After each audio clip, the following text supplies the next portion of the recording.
Great morning souls. இந்த song மூலமா வந்து நம்ம என்ன தெரிஞ்சுக்கலாம் அப்படின்னு பார்த்தீங்கன்னா, அதாவது ஒவ்வொருத்தரோட கர்மாவும் வந்து நம்மளால வந்து ஐடென்டிஃபை பண்ண முடியாது. அ எவ்வளோ அளவு இருக்கு அப்படின்னு சொல்லிட்டு. ஸோ, இப்ப அதிலருந்து நம்ம வந்து கம்ப்ளீட்டா வெளியில வந்து நம்ம லைஃப்ப வந்து ரொம்ப ஒரு வண்டர்ஃபுல்லான லைஃப்பா மாத்துறதுக்கு ஒவ்வொருத்தருக்கும் ஒவ்வொரு விதமான டைம் தேவைப்படும். ஆ இப்போ ஒருத்தவங்களுக்கு வந்து ஒரு 6 மந்த்ஸ்லயே வந்து இந்த இந்த ஸ்பிரிச்சுவல் பிராக்டிசஸ் எல்லாத்தையுமே வந்து தன்னோட லைஃப்ல இன்டகிரேட் பண்ணி அவங்க வாழும்போது 6 மந்த்ஸ்லயே வந்து அவங்களுக்கு உரிய கர்மா எல்லாமே கழிஞ்சு அவங்களுக்கு பயங்கரமா பிளெஸிங்ஸ் வந்து வர ஆரம்பிக்கும். இன்னொருத்தவங்களுக்கு ஈவன் ஜஸ்ட் 3 மந்த்ஸ்லயே வந்து தெரியும். ஆனா ஒரு சிலருக்கு பார்த்தீங்கன்னா 1 வருஷம், 2 வருஷம், 3 வருஷம் ஆனாலும் ரொம்ப டெட் ஸ்லோவா தான் அவங்களோட லைஃப்ல வந்து எந்த விதமான சேஞ்சஸும் நடக்கும். அப்ப என்கிட்டயே வந்து கேட்டுருக்காங்க. அவங்கலாம் சீக்கிரம் வந்துட்டாங்க. ஆனா நான் எனக்கே இந்த மாரி நடக்குது அப்படின்னு எல்லாமே கேட்பாங்க. அப்ப எனக்கு எனக்கு வந்து அப்ப தெரிஞ்ச ஒரே ஆன்சர் கண்டிப்பா வந்து அந்த கர்மா பேக்கேஜ் எவ்வளோ இருக்குன்னு தெரியாது. ஏன்னா கர்மான்றது வந்து நம்ம பண்றது மட்டும் கிடையாது. நம்ம எந்த ஜெனரேஷன்ல இருந்து வந்தோமோ, ஏன்னா அந்த பிளட்டுன்னு ஒண்ணு இருக்குது இல்லையா? அந்த ஜெனரேஷன்லேருந்து வரும்போது நம்ம வந்து அவங்கள வந்து எல்லா விதத்திலயுமே இன்ஹெரிட் பண்ணி தான் வர்றோம். அந்த டிஎன்ஏ தான் நம்ம வந்து கேரி பண்றோம். இப்போ ஃபார் எக்ஸாம்பிள் தாத்தாவோட பரம்பரை சொத்து வந்து இந்த பிள்ளைங்களுக்கு வந்து ஆட்டோமேட்டிக்கா கண்டிப்பா போகும் அப்படின்னு சொல்ற மாதிரி, எப்படி வந்து நம்ம வந்து அவங்களோட சொத்து நல்ல விஷயங்கள் எல்லாத்தையும் வந்து நம்ம கிளைம் பண்ணிக்கிறோம். இப்ப நம்மளோட தாத்தா வந்து ஒரு பெரிய மகாராஜா அப்படின்னு சொன்னா, நம்ம அத வெளியில சொல்லாம இருப்போமா? நம்மளுக்கு அந்த பெருமை தேவைப்படும் இல்லையா? எங்க தாத்தா வந்து இந்த குடும்பம், இந்த பரம்பரை அப்படின்னு சொல்லிட்டு எங்கேயாவது எதுக்காவது நம்ம வந்து சொல்ல தான் செய்வோம். அப்ப நேச்சுரலி அவங்க பண்ண ராங் டீட்ஸோட இம்பேக்ட்டும் வந்து நம்ம மேல வந்து விழுகும். Depending upon the intensity. எந்த அளவுக்கு அது ஒரு சின்ன தவறா இருந்தா அதுக்கான கர்மாவ அவங்களே அனுபவிச்சுட்டு போயிருவாங்க. பட் ஒரு குடும்பத்தையே அழிக்கிற மாதிரி ஏதாவது ஒரு விஷயம் அவங்க பண்ணியிருக்காங்க அப்படின்னா, அது அவங்களோட முடியாது. அது வந்து அடுத்தடுத்து ஜெனரேஷனுக்கு பாஸ் ஆன் ஆகும். அன்டில் ஒரு பெர்சன் வந்து பயங்கரமா வந்து நல்ல விஷயங்கள பண்ணி அந்த கர்மாவ ஸ்டாப் பண்ற வரைக்கும். அது வந்து ஜஸ்ட் லைக் ஒரு மேத்தமேட்டிக்கல் கால்குலேஷன் மாதிரி தான். இப்ப அந்த கர்மா பண்ணவங்களோட பையனே, இல்ல பிள்ளையே வந்து நெறைய வந்து நல்லது பண்ணிடுறாங்க. நெறைய நல்லது பண்ணிட்டாங்கன்னா, அடுத்து அது பேலன்ஸ் ஆயி அதுக்கு அடுத்து அவங்களோட பிள்ளைங்களுக்கு போகாது. அவங்களும் சரியா பண்ணல அப்டின்னா, அவங்களும் சஃபர் ஆவாங்க. அதுக்கு அடுத்து அவங்களோட பிள்ளைங்கன்னு சஃபர் ஆவாங்க. ஸோ இது வந்து முதல்ல நானுமே வந்து இந்த விஷயங்களெல்லாம் நான் சரியா நம்ப மாட்டேன். ஆனா அப்புறமா வந்து நான் நெறைய ஃபேமிலிஸோட பேட்டர்னு, அவங்க லைஃப்ல அவங்க ஃபேஸ் பண்ற விஷயங்களு, அதுக்கப்புறம் அப்படியே விசாரிச்சு பார்க்கும்போது பார்த்தீங்கன்னா, அவங்களுக்கு முந்தின ஜெனரேஷன் அதுக்கு முந்தின ஜெனரேஷன்னு சொல்லி எல்லார்கிட்டயும் ஒரே சேம் பேட்டர்ன வந்து பார்க்கும்போது ரொம்ப ஷாக்கா இருந்திருக்கு. நெறைய ஃபேமிலில அத நான் பார்த்துருக்கேன். அப்ப அந்த அந்த ஜெனரேஷன்ல என்ன பண்ணியிருப்பாங்க அப்படின்னு சொல்லிட்டு கொஞ்சம் பேச்சு குடுத்தாலே வந்து தெரியுது. ஆ அத வந்து கேஷுவலா சொல்லுவாங்க. ஆக்சுவலா பெரிய தப்பு பண்ணியிருப்பாங்க. ஆனா அந்த பெரிய தப்ப வந்து, ஆமா எங்க தாத்தா இத பண்ணாரு" அப்படின்னு சொல்லிட்டு சாதாரணமா சொல்லுவாங்க. அப்ப நம்மளால ஐடென்டிஃபை பண்ண முடியும். அந்த தப்போட விளைவு தான் வந்து இதெல்லாம் வருது அப்படின்னு சொல்லிட்டு. அப்ப நான் வந்து அத வந்து நெறைய ஃபேமிலில அப்சர்வ் பண்ண பிறகு, எனக்கு வந்து அது வந்து ரொம்ப கன்வின்சிங்கா இருந்துச்சு. ஜெனரேஷனல் கர்மான்றது வந்து இருக்குதான் போல இருக்கு அப்படின்ட்டு. ஆஸ் வெல் நம்ம வந்து பொறந்து வளர்ந்து ஓரளவுக்கு நம்மளுக்கு வந்து இந்த ஒரு அடல்ட்டுன்னு வந்த உடனே நம்மளுக்கு ஒரு ஞானம் வந்துருது இல்லையா? இண்டிபெண்டன்ட்டா நம்ம திங்க் பண்ண ஆரம்பிச்சுடுறோம். நம்ம லைஃபு, நம்ம டிசைர்ஸ்ன்னு சொல்லிட்டு நம்ம போக ஆரம்பிக்கும்போது, அப்ப ஆரம்பிக்கணும். அடுத்தவங்களுக்கு நல்லது பண்ற விஷயத்த. அது வந்து டீஃபால்ட்டா நம்ம வீட்ல வந்து அத நம்மளுக்கு சொல்லிக் குடுத்துருந்தாலோ, இல்ல சொசைட்டி நம்மளுக்கு சொல்லிக் குடுத்துருந்தாலோ, நம்ம இந்த கர்மாவ பத்திலாம் ஆராய்ச்சி பண்ணணும்னு அவசியமே கிடையாது. ஏன்னா நேச்சுரலா நம்ம லைஃப் வந்து அடுத்தவங்களுக்கும் அ பெனிஃபிஷியலா பப்ளிக்குக்கும் சர்வ் பண்ற மாதிரி கிரேட்டர் குட் சொசைட்டிக்கும் சர்வ் பண்ற மாதிரியான விஷயங்கள நம்ம டெய்லி லைஃப்ல இன்டகிரேட் பண்ணி வாழும்போது, நம்மளுக்கு பின்னாடி என்ன கர்மா இருந்தாலும் நம்மளுக்கு கவலையே கிடையாது. அது ஆட்டோமேட்டிக்கா டிசால்வ் ஆயிரும். ஆனா நம்மள அப்படி வளர்க்கல. நம்மள எப்படி ஃபோக்கஸ் பண்ணிட்டாங்க, நம்ம குடும்பம், நம்ம பிள்ளைங்க. நம்ம நல்லா இருந்தா போதும். அடுத்தவங்கன்னா எல்லாரும் ஏமாத்திருவாங்க. யாருக்கும் ஒரு 10 பைசா கூட குடுத்துறக்கூடாது. அதையும் மீறி போனா போதுன்னா, கோயில் வாசல்ல பிச்சைக்காரங்க இருந்தாங்கன்னா, அவங்களுக்கு ஒரு ரூ. 2 ரூ. 10 குடு. அது வேணா உனக்கு புண்ணியம் கிடைக்கும் அப்படின்னு சொல்லிட்டு வேணா சொல்லிக் குடுத்துருப்பாங்க. அத பிரேக் பண்ணிட்டு ஒரு சிலர் பார்த்தீங்கன்னா, பயங்கரமா அதெல்லாம் முடியாது. நான் அந்த ஹியூமானிட்டிய கரெக்ட்டா ஃபாலோ பண்ணுவேன். எல்லாருக்கும் சர்வ் பண்ணுவேன்னு வர்றவங்கலாம் யாரா இருப்பாங்கன்னா, அவங்க முந்தின பர்த்ல இத ரியலைஸ் பண்ணி அப்பயே ஸ்டார்ட் பண்ணியிருப்பாங்க. ஆ ஆனா ஸ்டார்ட் பண்ணிட்டு அவங்க ஃபுல்ஃபில் பண்ணியிருக்க மாட்டாங்க. அந்த ஸ்பிரிச்சுவல் அந்த கம்ப்ளீட்னஸ் அவங்க பண்ணாதனால தான் அவங்களுக்குள்ள பார்த்தீங்கன்னா, நேச்சுரலாவே இந்த விஷயங்கள்லாம் வந்து அடுத்த பர்த்ல இருக்கும். ஆ இதனால என்னன்னா நம்ம இக்னரன்ஸ்ல நம்ம வாழ்றோம். எக்செப்ட் இந்த மாரி 1, 2 பேர் வந்து பயங்கரமா எல்லாருக்கும் நல்லது பண்ணி, அவங்க லைஃபே இப்படி எடுத்துட்டு போறவங்கள தவிர, மித்தபடி காமன் பீப்பிள் எல்லாருமே பார்த்தீங்கன்னா, ஆம் எ எல்லாருக்கும் நல்லது பண்ணி ஒரு வாழ்க்கை அத வந்து இன்டகிரேட் பண்ணி வாழணுன்றது தெரியாதனால, ஆட்டோமேட்டிக்கா அந்த கர்மாவ வந்து நம்ம வந்து சுமந்துக்கிட்டே நம்ம லைஃப்ல போறோம். ஒவ்வொருத்தரோட லெவலும் ஒரு ஒரு மாதிரி இருக்கும். ஃபார் எக்ஸாம்பிள் ஒருத்தருக்கு வந்து அமௌண்ட் வைஸ் நம்ம வச்சுக்கிட்டோம்னா, ரூ. 10,00,000 கர்மா பேக்கேஜோட அவங்க வந்து ஸ்டார்ட் பண்ணுவாங்க அந்த ஸ்பிரிச்சுவல் லைஃப. இன்னொருத்தவங்க வந்து ஒரு 5,000 அதுக்கு ஈக்குவலான வேல்யூ இருக்கக்கூடிய கர்மா பேக்கேஜோட ஸ்டார்ட் பண்றாங்கன்னா, தாழ்விலர் பின்னும் முயல்வர் அருந்தவம், ஆழ்வினை ஆள அவர்க்கே அறஞ்செய்யும், ஆழ்வினை நீக்கி அருவினை தன்னோடும், போழ்வினை தீர்க்கும் அப்பொன்னுலகு ஆமே. ஃபர்ஸ்ட் லைன்ல தாழ்விலர் பின்னும் முயல்வர் அருந்தவம். தாழ்விலர் அப்படின்னா ஆம், ஆம், அந்த நான் நல்லவங்க தானே அப்ப நல்லவங்க அப்படின்னு சொல்லி நம்ம யாரையாவது சொல்லுவோம் இல்லையா? நான் யாருக்கும் எந்த தீங்கும் பண்ணதில்ல. என்னோட தொழிலா இருக்கட்டும், இல்ல என்னோட வாழ்க்கை முறையா இருக்கட்டும், இல்ல நான் பேசுற விஷயங்களா இருக்கட்டும், அ என்னோட ஆக்ஷன்ஸா இருக்கட்டும், யாரையுமே நான் ஹார்ம் பண்ணாம முடிஞ்ச அளவுக்கு எல்லாருக்கும் நான் வந்து நல்லது பண்ணிட்டு தானே இருக்கேன் அப்படின்னு சொல்லுவாங்க இல்லையா? அந்த நோபல் பீப்பிள். ஸோ தாழ்வு அப்படின்ற மாதிரி வந்து இல்லாத ஒரு வாழ்க்கை உள்ளவங்க அப்படின்ற மாதிரி அத தாழ்விலர் அப்படின்னு சொல்றாங்க. அந்த மாதிரி ஆளுங்க திரும்பி திரும்பி முயற்சி பண்ணுவாங்களாம். என்ன முயற்சி பண்ணுவாங்க? அருந்தவம். இந்த ஸ்பிரிச்சுவல் பிராக்டிசஸ் இருக்கு இல்லையா? மெடிடேஷன், அதுக்கப்புறம் பயங்கரமான டீப் சேரிட்டி, தென் டீப் ஸ்பிரிச்சுவல் இன்டர்பிரிட்டேஷன். அதுக்கப்புறம் ஒரு விஸ்டம் வர வர அந்த விஸ்டம் படி வாழ ஆரம்பிப்பாங்க. ஓகே, நம்ம இந்த விஷயம் பண்றது தப்புன்னு கடவுள் ஒவ்வொன்னா எடுத்து காட்டுவாரு. அது எல்லாத்தையும் சரி பண்ணிக்கிட்டு நம்ம வந்து அந்த லைஃப்ல வந்து போயிட்டுருப்பாங்களாம். யாரு அப்படின்னு பார்த்தீங்கன்னா, அ என்ன மாதிரியான அவங்களுக்கு இன்னும் நல்லது நடக்கலனாலும், தான் கேரக்டர மாத்திக்காம, ஆம் தன்னோட அந்த இந்த மேன் மக்கள்னு சொல்லுவாங்க இல்லையா? அந்த அந்த அந்த நேச்சர் கொஞ்சம் கூட மாறாம என்ன கஷ்டப்பட்டாலும், இன்னும் நல்லது நம்ம நெனச்ச அளவுக்கு அந்த நல்ல விஷயங்கள் நடக்கலனாலும், அருந்தவம் பண்ணிக்கிட்டே இருப்பாங்களாம் திரும்பி, திரும்பி, திரும்பி. அப்ப அதுக்கு அடுத்து அப்படி பண்ணும்போது என்ன நடக்கும் அப்படின்னா, ஆழ்வினை ஆள அவர்க்கே அறம் செய்யும். ஆழ்வினை அப்படின்னா, அந்த டீப் கர்மான்னு சொல்றாங்க. இத வந்து அடுத்து நான் கீழ எக்ஸ்பிளைன் பண்றேன் பாட்டு முடிச்ச உடனே. அந்த டீப் கர்மா, பயங்கரமான டீப்லி ரூட்டட் கர்மா. அது வந்து என்ன பண்ணும் அப்படின்னா, அவங்களுக்கு போறதுக்கு அறமே ஹெல்ப் பண்ணுமாம். அறம் அப்படின்னா அந்த தர்ம வழி.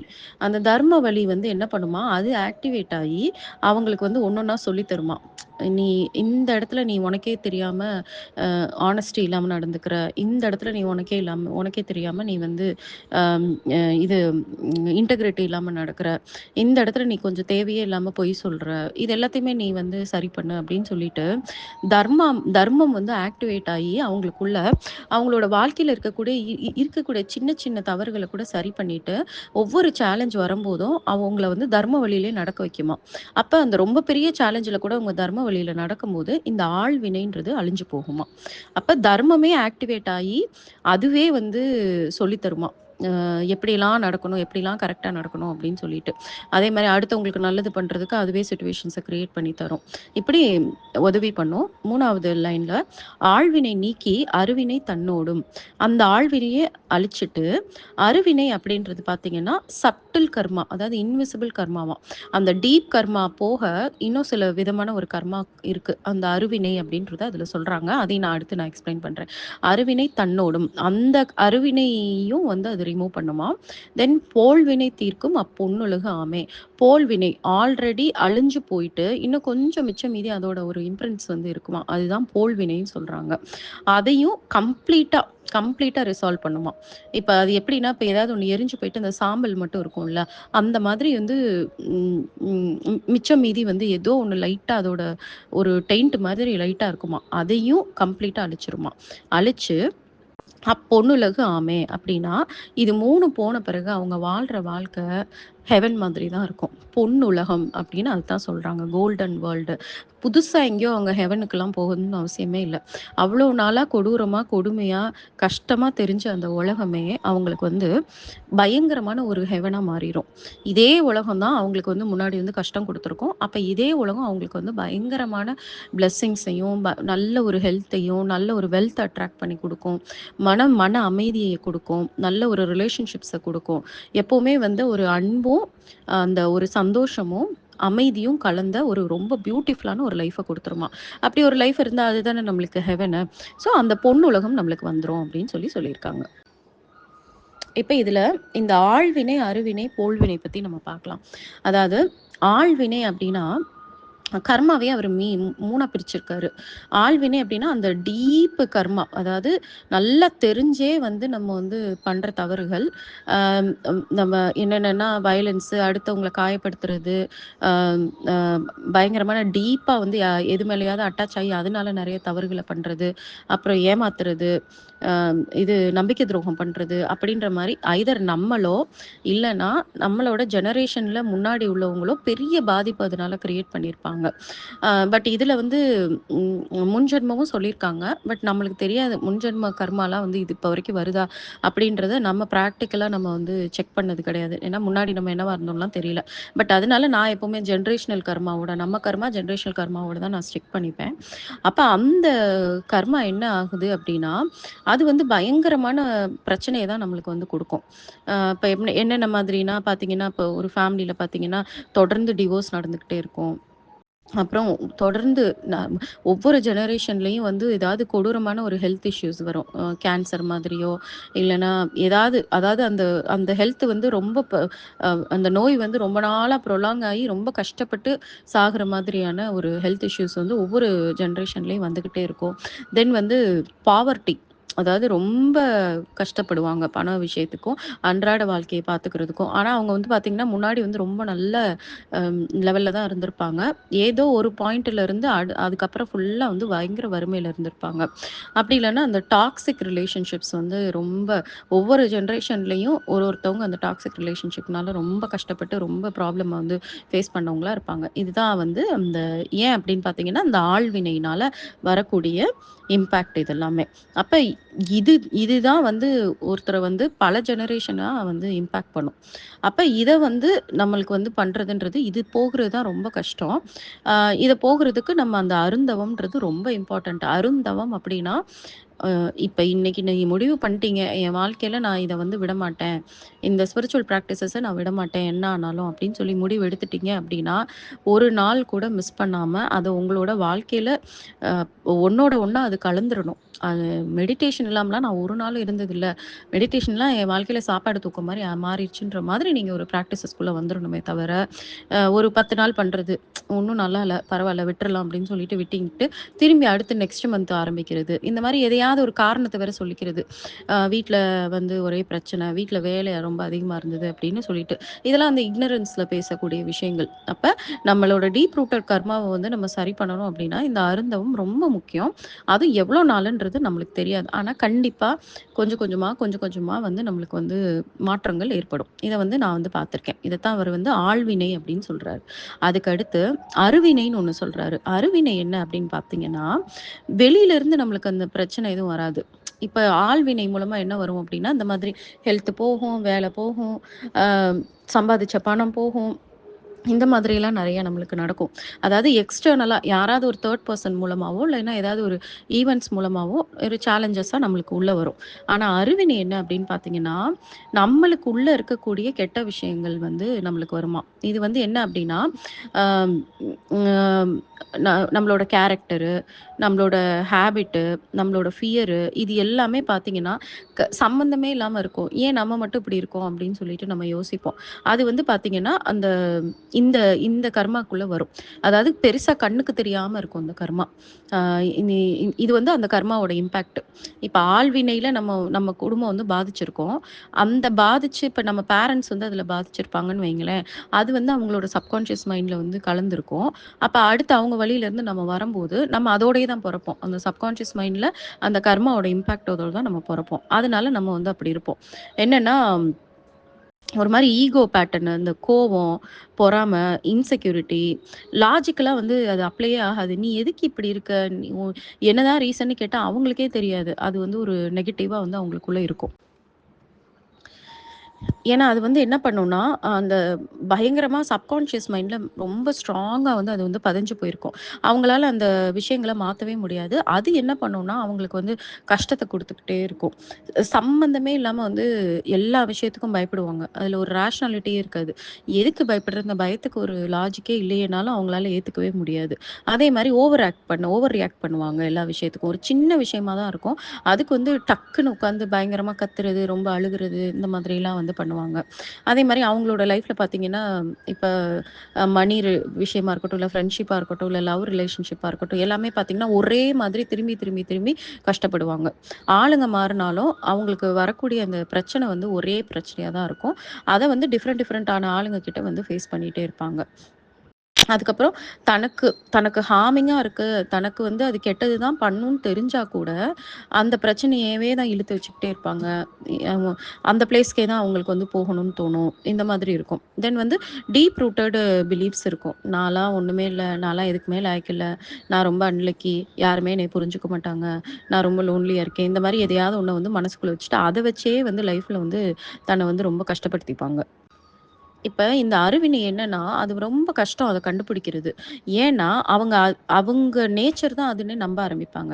ஆமா, நான் இப்படிதான். இதான் என்னோட நேச்சர்ன்னு சொல்லிட்டு போயிருவாங்க. அத ஒரு ஐடென்டிட்டியாவே மாட்டிக்குவாங்க. நான் எதுக்கெடுத்தாலும் நான் பயப்படக்கூடிய ஆளு தான். எனக்கு பயங்கரமா முன்கோபம் வரும். எனக்கு வாழ்க்கையில சக்சஸ்ன்னு ஒண்ணுமே கிடையாது. நான் யாரையும் அவ்வளோ சீக்கிரம் நம்ப மாட்டேன். நான் யாரையும் அவ்வளோ சீக்கிரம் பாராட்ட மாட்டேன். நான் யாரையும் வந்து அம் யார் கூடயும் அவ்வளோ ஈஸியா ஜெல்லப் ஆக மாட்டேன்.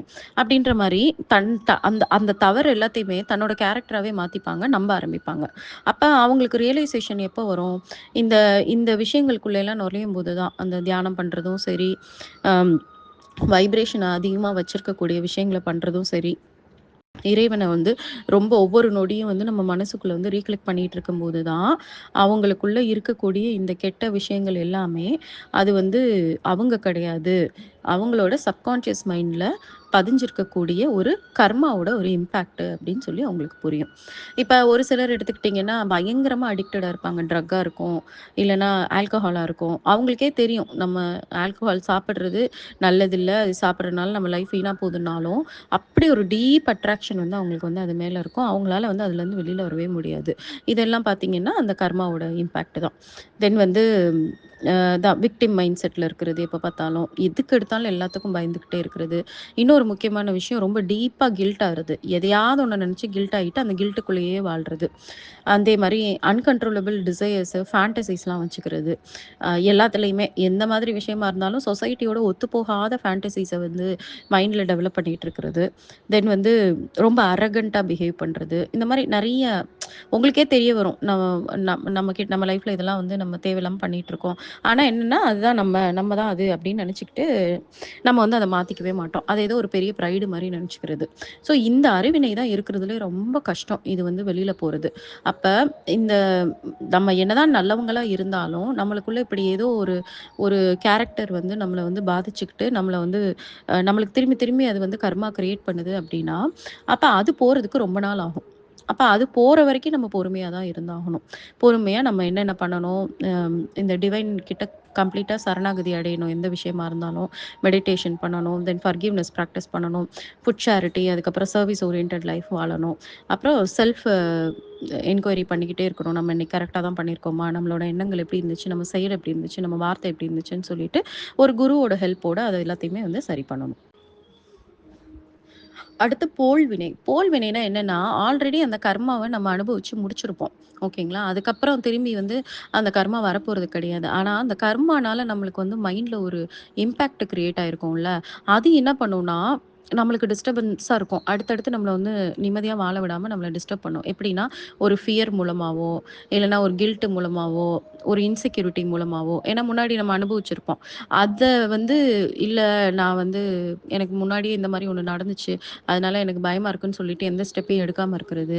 இல்லன்னா நம்மளுக்கு வர்ற ஆப்பர்ச்சுனிட்டிய நம்ம வந்து கேவலமா வந்து அத ஹேண்டில் பண்றது. இல்லன்னா நல்ல விஷயங்கள் வரவிடாம நம்மளே தடுக்கிறதுன்னு சொல்லிட்டு, அந்த எமோஷனல் திங் வந்து எமோஷனல் இம்பேக்ட் இருக்கு இல்லையா? அது வந்து நம்மளுக்கு வந்து என்ன பண்ணும்னா, திரும்பி திரும்பி நம்மளுக்கு வந்து கர்மாவ கிரியேட் பண்ணி தரும். அதுதான் அந்த ரெசிடியூன்னு சொல்லுவாங்க. அதுதான் போல்வினை அப்படின்னு சொல்றாங்க. கர்மாவோட மிச்ச மீதி அந்த முடிஞ்ச கர்மாவோட மிச்ச மீதி வந்து இருக்கிறது. அப்ப இதிலிருந்தும் நம்ம வந்து டக்குனு வெளில வரணும். இல்லன்னா என்ன பண்ணுவோம்னா, இந்த பயத்திலேயே கூட நம்ம திரும்பி ஏதாவது புதுசா வந்து நம்ம கர்மாவ கிரியேட் பண்ணிருவோம். அப்ப இது போணும் அப்படின்னாலும் இந்த பிராக்டிசஸ்ல தான் போகும். அப்ப எத்தன வினை அவர் வந்து தெளிவா சொல்லியிருக்காரு. ஆழ்வினை, அருவினை, போல்வினை. இத்தன வினைகளோட இம்பேக்ட்டுக்குள்ள நம்ம வந்து இருக்கோன்ற போது, ஒவ்வொருத்தர் லைஃப்லயும் அது எவ்வளோ இருக்குன்றது நம்ம கண்ணுக்கு தெரியாம இருக்கும். அப்ப நம்ம வந்து மத்தவங்களோட நம்மள கம்பேர் பண்ணக்கூடாது.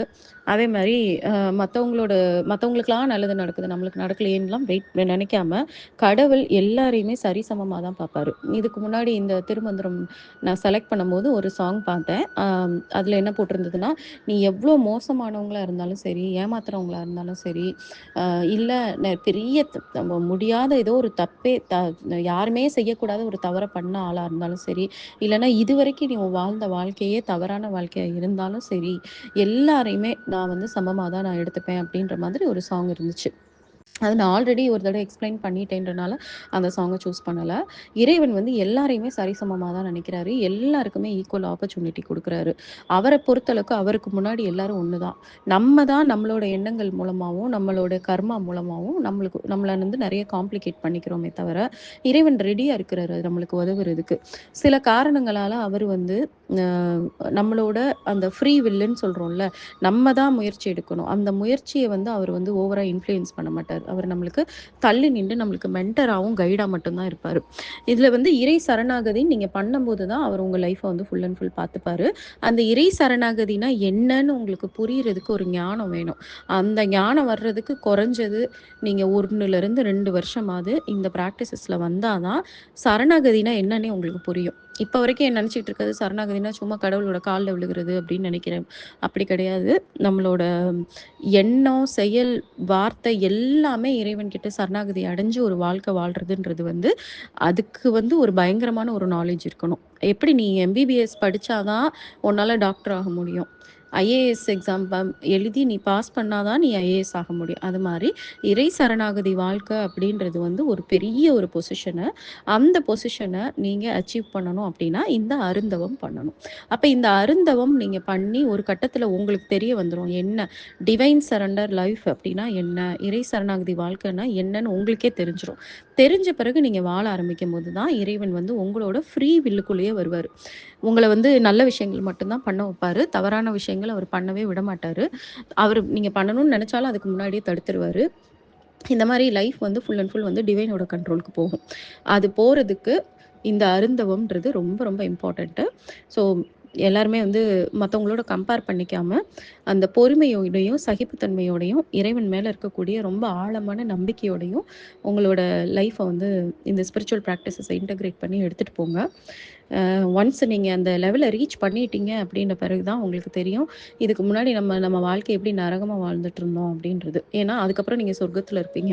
சொர்க்கத்துல இருந்து நீங்க திரும்பி பார்க்கும்போது, எப்படி வந்து ஒரு வொர்ஸ்ட்டா நம்ம லைஃப்ப வாழ்ந்துட்டு இருந்தோன்றது அப்பதான் தெரிய வரும். ஓகே. Thank you all.